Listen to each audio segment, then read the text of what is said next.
Saludos chicos, nuevamente tengo el placer de estar por aquí para compartir con ustedes algunos conocimientos que tienen que ver con el TAT que les ha tocado cursar en este semestre que están llevando adelante. El TAT se llama Desarrollo del Pensamiento. Desarrollo del pensamiento no es más que la capacidad propia que tiene el ser humano que se va desarrollando en forma natural con la maduración. Esta capacidad puede ser estimulada por acciones externas. Entre esta acción externa está la más básica, que es la acción de la educación, logrando con esto orientar y potenciar dichos pensamientos, utilizando estrategias que estimulan la comprensión y el aprendizaje. Lógicamente, este tema es algo que no está directamente relacionado con nuestras carreras, pero que para llegar al fin mismo del TAT, que es brindarnos ciertas herramientas donde podamos como ser humano potenciar nuestra capacidad de pensamiento, es necesario comenzar desde el génesis o desde la raíz. En este caso, vamos a definir lo que es el cerebro humano. El cerebro humano es el órgano principal del sistema nervioso central que se encuentra dentro del cráneo. En este órgano reside la mente y la conciencia del individuo. El cerebro es muy blando. El cerebro presenta una contextura como de gelatina. Y como dato curioso podemos encontrar en que la gente usualmente dice que la parte interna del cerebro se le conoce como la materia gris. Por ahí vamos a oír muchas veces que uno dice, tenéis mucha materia gris o tiene la materia gris a millón cuando nos referimos a alguna persona que pudiese ser muy inteligente. Pues resulta que a pesar de que se conoce como materia gris, la corteza en realidad tiene un color beige rosado y es del color interno, es un color blanquecino, o sea, internamente es blanquecino. El cerebro se encarga de controlar los movimientos voluntarios, controla todos aquellos movimientos que como individuos nosotros estamos utilizando, entre ellos está el habla, que es la capacidad del individuo para comunicarse, está la inteligencia o la memoria, la capacidad de retención y de recordar todo lo que pasa por nuestra mente, tiene que ver con los sentimientos, con las emociones, con la inteligencia. Todo esto lo hace a través de los sentidos. Allí se procesa la información que se recibe. Es decir, todo lo que nosotros pensamos y aprendemos lo vamos a recordar. En línea general, el cerebro controla muchas cosas que nosotros usualmente no tenemos ni idea. Pudiera decirles por lo menos que el cerebro se encarga de controlar los latidos del corazón, así como la digestión de la comida, por decirles algo. Continuando con esto, tenemos que el cerebro está conformado por dos hemisferios. Ya eso lo hemos oído en otras veces. Aquí vamos a ser un poco más específicos. El hemisferio derecho y el hemisferio izquierdo. Estos dos hemisferios dividen la parte del cerebro, la cual están conectadas entre sí por una estructura que se denomina cuerpo calloso, que es esta que ustedes ven aquí. Fíjense cómo enlaza las dos partes del cerebro. Esto está formado por millones de fibras nerviosas que recorren todo el cerebro de los dos hemisferios, pero siguen conectados entre sí. Cada uno de estos hemisferios está especializado en conductas distintas. Conviene saber también que existe una relación invertida entre los dos hemisferios y nuestro cuerpo. Es decir, el hemisferio derecho es el que se encarga de coordinar el movimiento de la parte izquierda de nuestro cuerpo y el hemisferio izquierdo coordina el movimiento de la parte derecha. Cada uno de estos hemisferios tiene funciones específicas. Entre las funciones específicas, nosotros nos vamos a encontrar con que el hemisferio derecho piensa y recuerda en forma de imágenes. Para este hemisferio es más fácil recordar lo que pasa por su visión. Está demostrado que en este hemisferio se encuentra la parte que está relacionada con la percepción y la orientación espacial, es decir, la forma en que el individuo se ubica. Hay personas que son más fáciles para orientarse en espacio, dónde están ubicados, hacia dónde hay que tomar, dónde sale el sol, cuál es la derecha o cuál es la izquierda. Hay otras personas a las que esto se nos hace más difícil. Estas personas tienen desarrollado esta parte del cerebro derecho. Por aquí también pasa lo que tiene que ver con la conducta emocional, que es la facultad para expresar y captar las emociones que como individuo, como ser humano, estamos sintiendo en relación a diversas situaciones que se nos puedan presentar en la vida.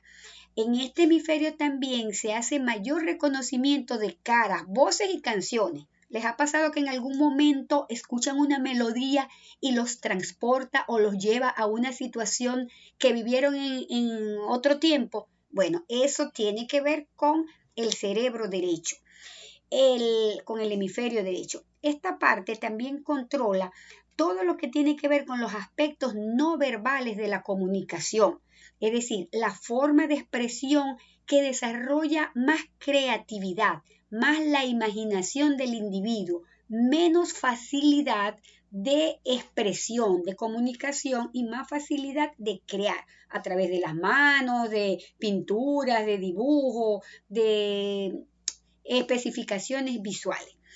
Diversos estudios han demostrado que las personas en las que el hemisferio derecho está más desarrollado tienden a recordar y a pensar y aprender más en imágenes, como si se tratara de una película, pero de una película sin sonido. Estas personas son creativas y tienen muy desarrollada la imaginación. Por otro lado, cuando nos encontramos con el hemisferio izquierdo, este hemisferio es el hemisferio dominante en la mayoría de los individuos.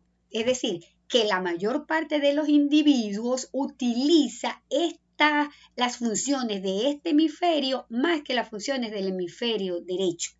En este hemisferio es la parte más compleja. Es la parte más compleja porque se relaciona con la parte verbal. Allí ustedes pueden señalar las personas que tienen esa capacidad de hacer llegar lo que dicen, gesticulan, expresan, se comunican, tienen facilidad verbal. Es como cuando uno dice que se domina el verbo, porque la persona tiene demasiada facilidad para expresar a través de la parte verbal lo que quiere decir o hacer llegar. Es decir, la capacidad lingüística del hombre está más desarrollada en esta parte. Esta parte del hemisferio izquierdo también comprende la capacidad de análisis, lo que tiene que ver con el raciocinio. No solamente el raciocinio de análisis de textos o teoría, sino que también aquí está lo que tiene que ver con el desarrollo de los razonamientos lógicos. Resolver problemas numéricos, aprender información teórica, hacer deducciones, hacer interpretaciones, todo esto tiene que ver con el hemisferio izquierdo. Pero como saben, existen demasiados estudios, personas que se encargan, que les llama la atención este tipo de temas, y entre ellos está Paul MacLean. Paul MacLean recientemente, porque no hace mucho, en 1920, lanzó una nueva teoría. Esta teoría se conoció como la teoría del cerebro triúnico o cerebro triuno, como dice aquí. Esta teoría es la que MacLean plantea que todos los seres humanos tenemos tres cerebros en uno, tres cerebros dentro del cerebro.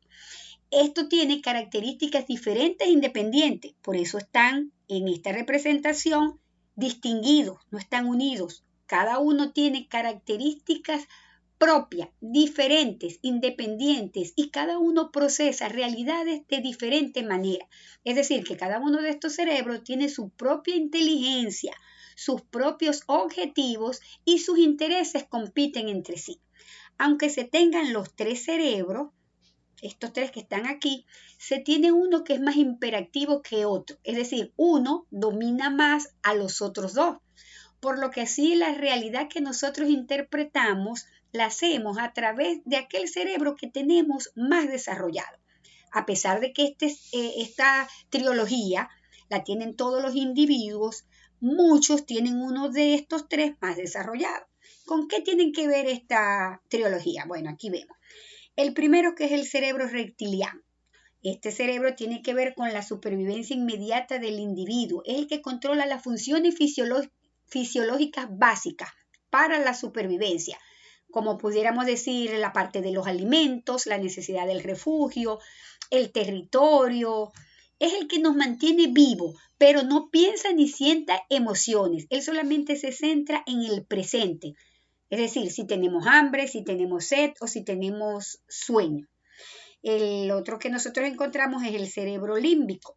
El cerebro límbico, este sí es el que directamente tiene que ver con las respuestas emocionales. Este se encarga de controlar la parte emocional. Este que se encarga de controlar la parte emocional se refiere a los sentimientos, al amor, a la rabia, a la envidia, a las relaciones sociales que hay entre los individuos.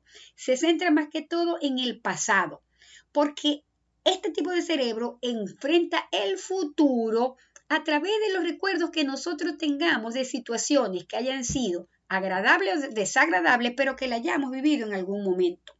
Finalmente, el tercero de los tres cerebros, que es el neocórtex, este cerebro tiene que ver con la parte racional, del análisis, del entendimiento. Aquí se desarrolla todo el razonamiento o el pensamiento. Esta es la parte de los tres cerebros que está desarrollada en los humanos. Es decir, los humanos somos los únicos que tenemos este cerebro que nos permite analizar y nos diferencia de los animales. Nos permite tener conciencia y desarrollar ciertas capacidades cognitivas, entendiéndose por cognitiva capacidades para el aprendimiento, para la apropiación de conocimientos. Allí tiene que ver con la concentración, el lenguaje simbólico de las letras, aprender a leer, inventos, imaginación, permite la solución de problemas y la planificación a largo plazo. Todo esto que hemos visto nosotros hasta ahora solamente nos va a dar una idea de lo que nosotros hacemos cuando utilizamos ciertas teorías que nos permiten pensar y actuar en nuestro mundo, en nuestra vida, en nuestra acción cotidiana de una manera lógica. Dentro de estos métodos nosotros vamos a repasar aquí el significado de la teoría del aprendizaje significativo. El aprendizaje significativo tiene que ver con la parte de la comprensión. Este tipo de aprendizaje es el que estructura todo lo que acabamos de ver del cerebro, lo estructura en partes y nos permite lograr competencias. Esta teoría fue creada por David Ausberg, que ha sido su máximo exponente. Y en esta teoría nosotros nos damos cuenta que es un tipo de aprendizaje en que los nuevos conocimientos, los conocimientos que queramos aprender, bien sea a través de estudio, de competencia, de taller, o sea, todo aquello que nosotros tengamos para aprender como individuo van a estar basados en los conocimientos anteriores, es decir, en la información ya existente. Aquí se da una relación donde la persona que está aprendiendo, en este caso sería el aprendiz, va a asociar, va a reajustar, va a reconstruir las informaciones que ya poseíamos, es decir, el conocimiento anterior, con las informaciones nuevas, es decir, las informaciones que nos están llegando. Esto va a formar una conexión y esta conexión es lo que Ausberg denominó aprendizaje significativo. En este aprendizaje significativo, nosotros nos vamos a encontrar una diferencia abismal con el aprendizaje que nosotros hemos venido dando, ustedes entendiendo y nosotros desde nuestro punto de vista de docente, haciéndoles llegar en los años anteriores. Es la educación que nosotros conocemos como tradicional. ¿Qué pasa en este tipo de educación? Que en el tipo de educación cuya teoría es la tradicional, se le conoce, científicamente como la teoría del aprendizaje superficial. Esta teoría del aprendizaje superficial, el único objetivo que tiene es aprobar un examen, salir bien en una exposición, contestar un cuestionario. Para esto solamente se requiere memorizar datos, tener buena memoria, aprendérnoslo, y cuando ya nosotros aprendemos los datos, las fórmulas o los conceptos, no tienen un significado profundo, porque la idea fue aprenderlo para el momento. Por esta razón, nuestro cerebro lo desecha. Y cuando lo desecha, porque se alcanzó el objetivo, que era obtener una buena nota o una mediana nota, nosotros quedamos sin el conocimiento.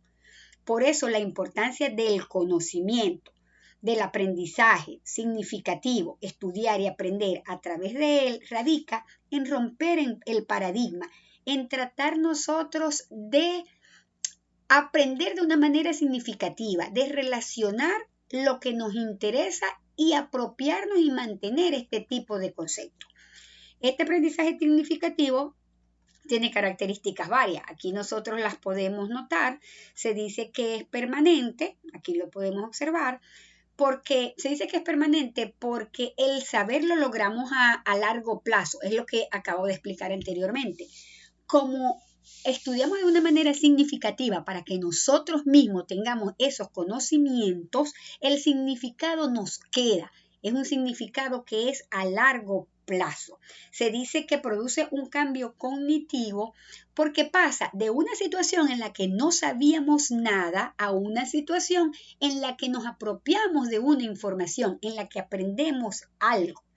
Es recíproco, aquí lo tenemos, porque está basado en la retroalimentación entre la fuente, que es la persona que está brindando la información, y la persona que la está recibiendo. O sea, es algo de ambos sentidos. Hay una transferencia de conocimiento porque obviamente el aprendizaje adquirido más adelante va a ser aplicado y utilizado en diferentes contextos. Lo que nosotros aprendemos nos va a servir a lo largo de nuestra vida. Está basado en experiencias. ¿Por qué decimos que se basa en experiencias? Porque va a depender de los conocimientos que teníamos anteriormente. ¿Se acuerdan la relación que expliqué? Depende de los conocimientos que teníamos, lo relacionamos con los conocimientos que estamos aprendiendo, y eso es lo que nos va a dar el significado, el aprendizaje significativo. La información nueva va a ser complementaria porque va a complementar la que traíamos, la experiencia. Entonces, una va a complementar la otra. La experiencia que les decía anteriormente implica que va a romper el paradigma. El sistema de aprendizaje superficial debe ser cambiado y modificado a través del aprendizaje significativo para que esto nos conduzca a que tengamos una mayor fijación de la información en el cerebro. Todo esto que les estoy diciendo hasta ahorita quizás les parezca a ustedes que no vayan a tener ninguna relación. Les repito lo que les dije al principio. Tratemos de tener la mente abierta, aunque parezca paradójico. Aquí lo que queremos es saber cómo funciona nuestra mente para que cuando la estemos utilizando sepamos hacia dónde nos encaminamos. Para eso es necesario que ustedes sepan, se lo expliqué hace 2 minutos atrás, el significado de cognición. Cognición tiene que ver con la parte del conocimiento. Es un conocimiento básico y fundamental que tienen todos los seres humanos. Tiene que ver con las funciones mentales que nos permiten recibir, almacenar y procesar información que viene del medio ambiente, que viene de afuera de nuestro cerebro. A partir de esa percepción y de la experiencia es cuando se habla de proceso cognitivo. Es decir, son todas aquellas funciones mentales que permiten procesar cierta información. En este proceso de cognición nos encontramos con los factores como el razonamiento, la atención, la memoria. Cuando nos toca resolver problemas, hay unos que se nos hacen más fácil, otros se nos hacen más difíciles. Tomar decisiones, a veces para una persona es sencilla, para otras no. Y el procesamiento en sí del lenguaje. Por eso es que resulta de cierta importancia.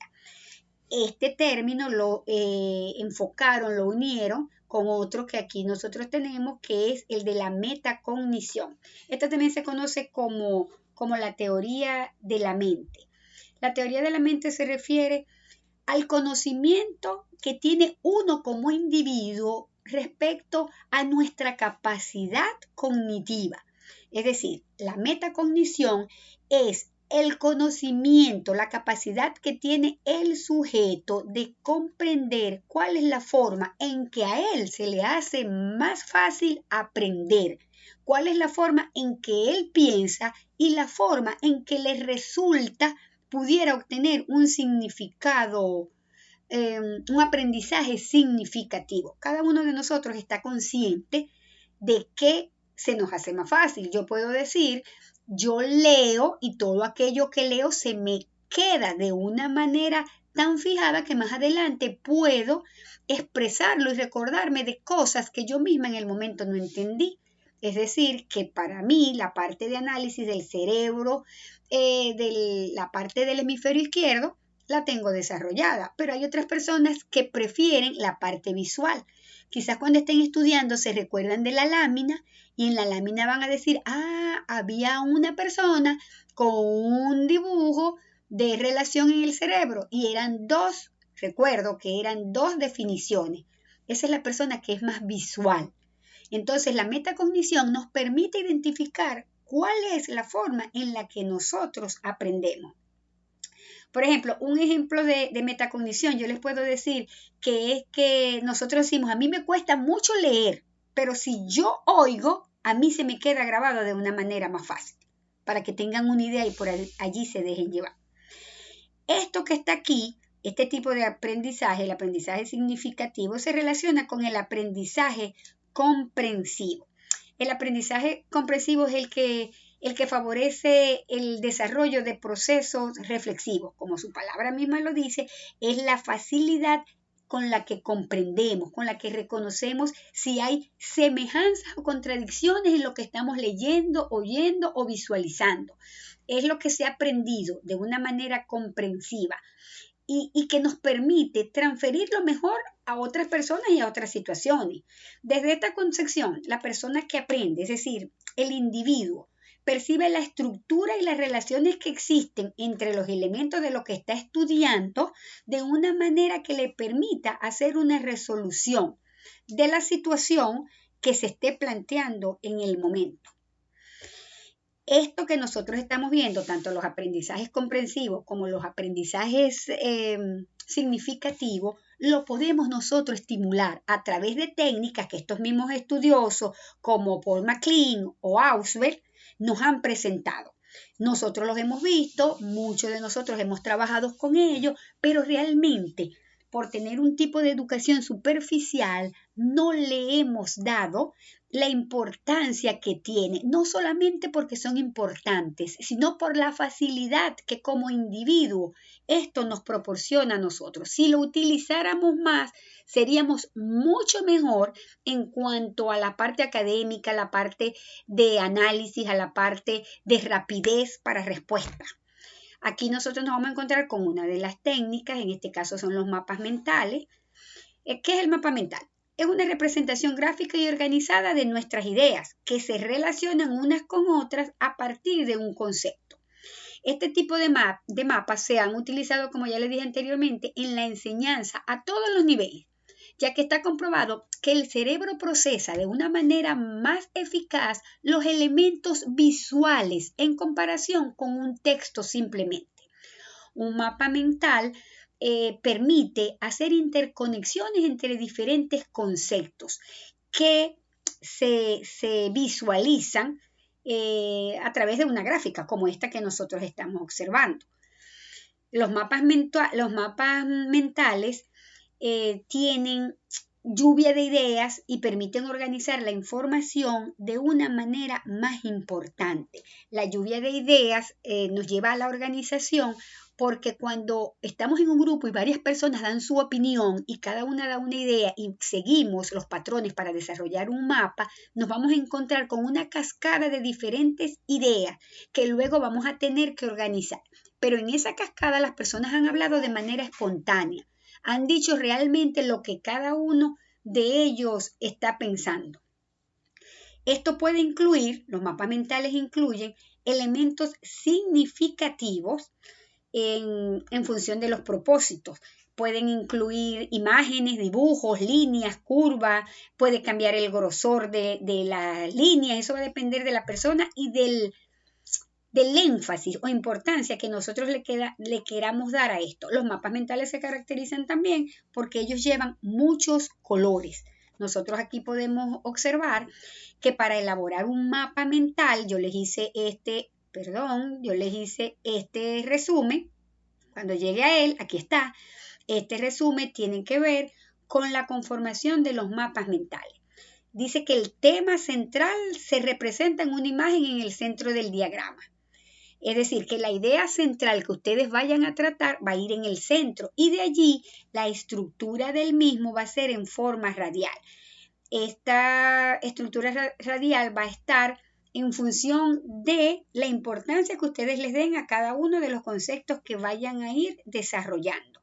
Está compuesta por nodos que están conectados entre sí. De la imagen central del tema van a salir o a irradiar los demás conceptos o ideas. Esto lo vamos a conocer nosotros como las ramificaciones y van a ir en la dirección de las agujas del reloj. Ellos se caracterizan porque las ideas y los conceptos se representan por imágenes. Mientras más imágenes o más símbolos y palabras claves tengan, más parecido a un mapa mental es. Llevan muchos colores, se destacan y se acentúan las ideas dependiendo del color que la persona que lo esté realizando desee. Las ideas se van encerrando en círculos y se van subrayando y colocándole colores o imagen dependiendo de la idea que nosotros estemos haciendo en ese momento. Cada una de las ideas principales se acompaña de una imagen o de una palabra que va a estar ubicada en una línea asociada. Las ramificaciones secundarias, es decir, aquellas ideas que no tengan la misma importancia de la primaria, se van a desarrollar de las ideas centrales, es decir, de la parte central. Nosotros vamos a sacar las ramificaciones y es lo que nosotros vamos a conocer como las ramificaciones o ideas secundarias. Aquí nosotros tenemos un ejemplo que si ustedes lo ven está hecho con las leyes que tienen los mapas mentales. Es la explicación que acabo de dar, pero aquella era de forma textual para los que se les hace más fácil la parte teórica y esta es de forma visual para que entendamos lo que acabamos de decir. Aquí se pueden dar cuenta que fíjense, el tema principal es este que está en el centro, las leyes de los mapas mentales y de él salen varias líneas de colores, fíjense que comienzan saliendo más anchas y van terminando de una manera más fina según la importancia. Las líneas que están de colores son las ramificaciones de carácter principal del tema central traen y cada una de ellas está estipulada por colores. Las ramificaciones, fíjense que son las más finas. Vamos a interpretarlo de la siguiente manera. El tema es las leyes de los mapas mentales. ¿Cómo serían las diferentes ideas principales? Ok, ¿qué lleva? Va en imágenes. ¿Se recuerdan que lo dije anteriormente? Que las características es que cada idea principal va con imágenes. Bueno, aquí está. Va con imágenes y la imágenes se complementa con símbolos y que van en el centro de cada uno de las ramificaciones que vamos a desarrollar. Tiene que ir desarrollada en papel, que no debe tener rayas ni cuadrícula, la manera de iniciarlos es horizontal y empieza desde el centro. Fíjense que esto se une desde el centro, la imagen inicial desde el centro. Otra línea que sale de la idea central es esta, que es el estilo. ¿Se recuerdan que ahí lo colocamos? El estilo es personal dependiendo de los colores y los gustos de ustedes, la armonía que ustedes les vayan a dar, tampoco es que van a colocar, fíjense cómo este armoniza, los colores no son intensos pero no son chillones, no resulta a la vista impresionante. Sin embargo, aquí dice que eso depende del estilo personal, del humor con el que cada uno de nosotros quiere hacerlo. Si se fijan, miren las imágenes, la del papel es una hoja, la de las imágenes es para que ustedes tocan, el estilo es el estilo que ustedes deseen.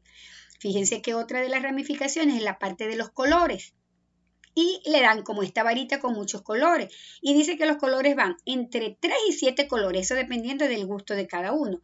Y que van los códigos de colores, fíjense las degradaciones, que todas están relacionadas. Estas dos ideas finales que están aquí habla de la estructura radiante, como yo les decía, es llamativos, van en forma de las agujas del reloj, van por jerarquía, de mayor importancia de los conceptos a menor, aquí están, son las ramas principales y las subramas. Estas asociaciones van relacionadas entre sí por las conexiones que estamos viendo, que son estas ramitas, estas rayitas que están aquí, que se conocen como ramas. Fíjense el dibujo típico. Y estas ramas que están aquí dice que son orgánicas, que pueden ser máximo de 7, pueden ser 2 más, pueden ser menos. Fíjense que aquí hay 1, 2, 3, 4, 5, 6 y 7. ¿Ok? Y dice que la longitud es igual a una palabra o a una imagen. Aquí está la palabra, que es rama en este caso, y aquí está el dibujo de la rama. La longitud depende, si ustedes, palabra tiene más letras que rama, eso depende de lo que ustedes vayan a conectar. Y las que están conectadas, todas deben ir de la imagen central. Este otro que sale por aquí, que son las palabras, dicen depende del tamaño, la importancia, la que va en el centro, por supuesto, que son las principales, son más grandes y deben ir en mayúscula o un tamaño superior. Esto se los voy a dejar por aquí, chicos, porque resume la forma como se debe hacer un mapa mental. En internet ustedes van a encontrar muchos modelos, van a encontrar incluso esta imagen, pero esto lo que quiero es que les sirva a ustedes de estructura para saber cómo se va a desarrollar, porque de verdad que está perfectamente explicado. Nosotros luego del mapa mental nos vamos a encontrar con el mapa conceptual. Usualmente nos ha pasado que los veíamos como si fuesen los mismos, pues no son los mismos y es necesario que nosotros aprendamos a distinguirlo. El mapa conceptual también es una herramienta gráfica de aprendizaje, por supuesto, que se fundamenta en las relaciones que tienen los conceptos. Aquí obviamente la palabra conceptual nos va a permitir a nosotros saber que las relaciones es aquella que tienen la explicación de los conceptos, que por supuesto deben tener una forma de ser explicado de una manera de jerarquía, de mayor importancia a menor importancia, y que va a resultar eficiente a la hora que nos toque aprender sobre un tema determinado. Los mapas conceptuales nos permiten organizar y comprender las ideas de una manera más significativa. El mapa mental, chicos, él consiste en una sinopsis gráfica, es decir, un resumen de conocimientos gráficos sobre un tema específico, sobre un tema concreto. Es una técnica que está usada normalmente para resumir y contemplar fácilmente todas las partes y las ramificaciones que tiene un tema y cuál es la relación entre ellos. Esto es parte del significado que nosotros estamos viendo al principio cuando hablamos del aprendizaje significativo. Por eso aquí ustedes ven que dicen que las ideas se organizan de manera significativa. Esto es un proceso activo, es decir, que se está desarrollando a través que nosotros vamos entendiendo la importancia que esto tiene y se hace con un sistema de redes que va a unir cada concepto en forma jerárquica, es decir, de mayor importancia a menor. Los términos existentes en un tema siempre suelen estar relacionados entre sí. Si nosotros vamos a hablar de mapas conceptuales, va a resultar obvio que nosotros no podemos hablar en este caso de los 3 modelos del cerebro, por decirle algo. Tenemos que desarrollar todo lo que tiene que ver con los mapas conceptuales. Y se va a expresar a través de la unión de todos estos conceptos según sea la importancia que nosotros creamos que tienen. Los mapas conceptuales están conformados por estas 4 enlaces que vemos. Los conceptos, que allí lo pueden ver ustedes, las palabras, que es lo que ustedes tienen allí, las preposiciones y las líneas conectoras. ¿Qué son los conceptos? Es lo que obviamente nosotros hemos venido entendiendo como concepto. están representados en el mapa conceptual de una manera relevante, porque es el significado que mayor jerarquía tiene, que en ocasiones podemos utilizarlo como el título central. Este lo tenemos que representar de forma organizada, de manera que deben existir relaciones solo entre los conceptos más significativos, puesto que no podemos ponernos a desarrollar una unión, una red entre todos. Porque imagínense, esto significaría realmente una red de conexiones que se haría incomprensible para cada uno de nosotros. Los conceptos no deben tener verbos, ni deben formar oraciones completas. El concepto solamente va a ser la idea y dentro del mapa no debemos tenerlo repetido. Estos conceptos son eventos, objetos, situaciones o hechos que se van a representar dentro de círculos o alguna figura geométrica que para ustedes sea más llamativa. Esto recibe el nombre de nodos. Otra de la conformación es a través de las palabras de enlace. Las palabras de enlace son los verbos. Las palabras de enlace son los que están normalmente compuestas por los verbos y van a ayudarnos a crear una relación entre dos o varios conceptos para que estos sean más explícitos. Estos se van a representar mediante líneas conectoras. Se dice que las líneas conectoras no son en forma de flecha, mas sin embargo el ejemplo que yo les voy a poner aquí es en forma de flecha porque me pareció que era muy explícito y más fácil de asimilar. En las palabras de enlace, en un mapa conceptual, la relación que existe entre estos conceptos, nosotros la acompañamos de ciertas palabras conectoras. Entre estas palabras, para nombrarle algunas, para que tengan una idea de cómo se va a desarrollar, están es parte de, se clasifican en, es, depende de, para, contribuyen a y son. Luego nos tocamos nosotros aquí con las preposiciones. ¿Qué son las preposiciones? Las preposiciones también se conocen como las unidades semánticas. Estas están compuestas por la unión de uno o varios de los conceptos que se relacionan, por supuesto, entre sí y la vamos a conectar con una de estas palabras clave. Es como que para darle un mejor sentido, para conformar una oración que permita al que vea el mapa conceptual que tenga coherencia, que tenga una relación. Las líneas conectoras ya las hemos estado mencionando, son las que se utilizan para unir los conceptos, acompañan las palabras de enlace y ayudan a dar un mejor significado porque unen entre sí lo que tiene mayor importancia. En los mapas conceptuales resulta conveniente no utilizar la flecha porque la relación de esos conceptos no nos permite a nosotros tener especificada la verdadera relación, sino que la palabra de enlace es la que mejor lo hace y con una línea sencilla sin una flecha en el pico resultaría mejor. Esto es para que nosotros entendamos lo que corresponde ahora, que es lo que se necesita para elaborar un mapa conceptual. Aquí lo podemos ir diciendo de una manera más fácil porque es más corto. Se identifica el tema y se hace mencionando el tema o podemos también hacerlo a través de una pregunta de enfoque. Es decir, si nosotros vamos a hablar de mapas conceptuales, nosotros pudiéramos colocar en el centro cómo se desarrollan los mapas conceptuales. Eso es para que tengan una idea de que se puede hacer la mención del tema o una pregunta que nos permita darle respuesta. Se destacan las ideas principales que obviamente son las que van a darle respuesta a esta primera parte que vamos a desarrollar.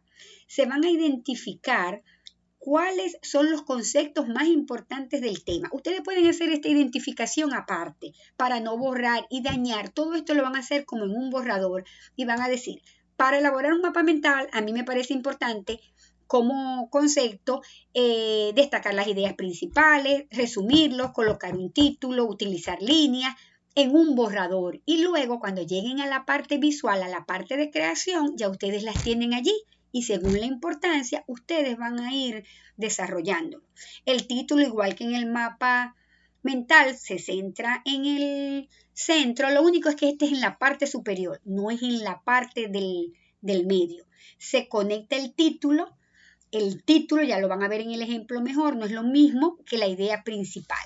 Y se hace a través de una línea recta y una palabra de enlace. se ubica por importancia los conceptos que ya le dije, cómo deberíamos sacarlo, y en la parte superior e inferior se van a ir desarrollando los mismos. Los enlaces dice que son cruzados. ¿Qué es el cruce? La relación que va a existir entre cada uno de los conceptos. Al terminar ustedes de desarrollar todas estas características, ustedes deben haberle dado la respuesta a la pregunta que hicieron en el enfoque.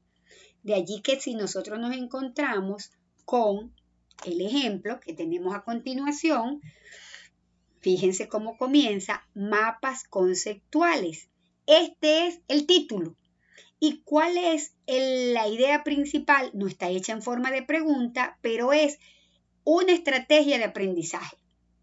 De esta estrategia de aprendizaje, este es el nódulo, para que lo entiendan. Aquí está hecho en forma de rectángulo, no cuadrado, porque fíjense que las formas son semicurvas. Entonces, este que está aquí es el tema central, es el título, perdón, este que está aquí es el tema central. La palabra de unión son una, y la flecha conectora, yo obviaría la flecha, pero bueno, este es el ejemplo que me pareció mejor para ustedes. Entonces, si se fijan, los mapas conceptuales son una estrategia de aprendizaje. Otra de las palabras, en este caso es la palabra de enlace, que es el verbo, favorece. ¿Qué favorece? La memorización. Este sería el concepto dentro de un nódulo, que este sí tiene más forma de semicírculo, es un círculo alargado. Y la memorización la aplicamos mediante el impacto visual, la simplificación y la estructuración. Fíjense que aquí murió esta parte. Continuamos con la idea principal. Ya sabemos que favorece a la memorización, pero también sabemos que se aplica, aquí lo pueden ver, cuando puedan estar estudiando con los dos, se van a dar cuenta que esto es la palabra de enlace, que es el verbo. Yo aplica, tú aplicas, él aplica, nosotros aplicamos, para que lo recuerden. Las estrategias de aprendizaje aplica, ¿qué entendemos nosotros? Se aplica la teoría del aprendizaje significativo, que trabaja a través de la inclusión, la diferenciación progresiva y la reconciliación integradora. Esta teoría del aprendizaje trabaja en la inclusión, la diferenciación y la reconciliación mediante la jerarquización de los conceptos que tengan mayor importancia, haciendo conexiones cruzadas. Las conexiones cruzadas son estas conexiones que tenemos aquí entre los conceptos que mayor importancia tienen. Aquí terminó esta otra parte, pero dice que las estrategias de aprendizaje aplican teorías de aprendizaje conectadas con ideas previas. ¿Cuáles son las ideas previas? Las que yo le digo que teníamos que ir colocando para saber cuáles son los conceptos que vamos a desarrollar. Fíjense aquí, los mapas conceptuales, esto es el título, esta es la idea central, este es el concepto que para ellos tuvo mayor importancia. Fíjense cómo el orden y el tamaño están estos tres aquí. La memorización parece que tuviera menor importancia, es más pequeño, pero cada uno tiene sus nódulos y su relación. Al final, todo esto es la descripción y la forma de hacer un mapa conceptual que realizamos a través de colocar cada uno de estos elementos que mencioné anteriormente para elaborar los mapas conceptuales. Si escuchan este audio nuevamente y complementan, van a darse cuenta que es más fácil de lo que quizás en este momento estén pensando. Es solamente cuestión de que lo entiendan, de que utilicen las tres formas de cerebros que tienen y comiencen a entenderlos. Nosotros, chicos, a través de esto que acabamos de ver, que es la primera parte de este TAT, vamos a desarrollar una serie de actividades. Las actividades se las voy a dejar en esta lámina para que no la perdamos ni la modifiquemos. La primera actividad que vamos a hacer es la realización de un cuadro que va a contener las diferencias entre los mapas mentales y los mapas conceptuales. Ojo con este cuadro. No quiero que coloquen mapas conceptuales y características y mapas mentales y características. No. Una diferenciación debe hacerse de una con otra. Es decir, para que tengan un ejemplo claro, si en el mapa mental ustedes colocan la idea central del mapa mental va en el centro, del otro lado ustedes van a colocar la idea central del mapa conceptual va en la parte superior. Eso es una diferencia. No es que me vayan a colocar aquí un mapa conceptual es verde y del otro lado vayan a colocar camina 5 kilómetros por hora. No, si aquí me están hablando de colores, del otro lado me tienen que hablar de colores. ¿Cuál es la diferencia entre ellos? Esto es para que quedemos claros. La otra actividad es realizar un mapa conceptual y un mapa mental. El mapa conceptual lo van a realizar enfocándose en la carrera de contaduría. Y el mapa mental lo van a realizar enfocándose en la carrera de administración de empresas. Dos carreras que son conocidas para ustedes y que tienen mucho para desarrollar. ¿Cuál es mi consejo? Traten de reunirse o traten de mantener comunicación, aunque sea por internet, para que lo desarrollen. Primero, porque estamos tratando de desarrollar un aprendizaje significativo, un aprendizaje donde a ustedes esto les quede, no que me lo presenten, lo corrija y se olvide, porque la idea es que de esto, ustedes que van a hacer ya, que en este momento están cuasi profesionales y muchos son en una carrera de menor nivel, pero esto les va a ayudar mucho. Entonces la idea es que de verdad lo hagan para que lo aprendan. Les repito, el conceptual debe enfocarse en la carrera de contaduría y el mental en la carrera de administración. Chicos, lean la lámina porque voy a corregir según esto y estoy colocándolo claro. No voy a corregir ningún mapa mental que me desarrollen con contaduría porque no es lo que estoy pidiendo. ¿Ok? Esta actividad ustedes me la van a pasar a mí durante toda la semana, pero tienen hasta el día 13, que es el próximo sábado. ¿Ok? Estas son dos actividades, ustedes las ven como 3, pero esto es una nota, estas son 2 notas, ¿ok? Esta es una nota y esta es una nota, pero es un solo porcentaje. ¿Ok? La cuarta actividad, que es la primera, porque es lo que realmente van a entregar primero, es que ustedes en las 2 imágenes de ejemplo que yo le estoy dejando en esta lámina, la que tiene que ver con el mapa conceptual y con el mapa mental, ustedes me van a utilizar esa lámina para explicar cuáles son las partes conceptuales que describe la lámina. Es decir, para el mapa mental ustedes van a utilizar la lámina explicativa que dice elaboración de mapa mental. Para el mapa conceptual ustedes van a utilizar las láminas de los elementos que la conforman. ¿Y qué van a hacer con cada una de esas láminas? Van a identificar en las 2 imágenes de ejemplo de los mapas, tanto mentales y conceptuales, cuáles son sus componentes. Es decir, donde decía rama, me van a señalar cuáles son las ramas, me van a señalar cuáles son los nodos, me van a señalar cuál es el concepto, cuál es la preposición, cuál es la idea central. Eso me lo van a hacer dentro de esos mismos ejemplos y me los van a hacer llegar por correo o en una foto si se distingue claramente. Es algo más informal y eso lo quiero para recibirlo el día 11. Esta actividad, ¿qué implica? Esta actividad implica que antes de que ustedes se pongan a desarrollar esto, van a tener que revisar el mapa y saber cuáles son cada uno de sus componentes. De esa manera van a poder realizar estas, sobre todo, de una manera consciente, coherente y con lógica y obtener la mejor de las notas. Por el grupo que les voy a pasar, que nos vamos a unir todos, voy a decirles cuándo serán los próximos contactos, cuándo será el día que los voy a atender para que aclaren las dudas, para que tengamos una comunicación donde podamos hacer un feedback. Estoy a la orden en los días y las horas que le voy a pasar para el que quiera conectarse, que tenga dudas sobre la realización de las actividades o sobre algo que no les haya quedado muy claro de la exposición. Hasta aquí la primera parte de este TAT. Que estén muy bien y gracias por la atención.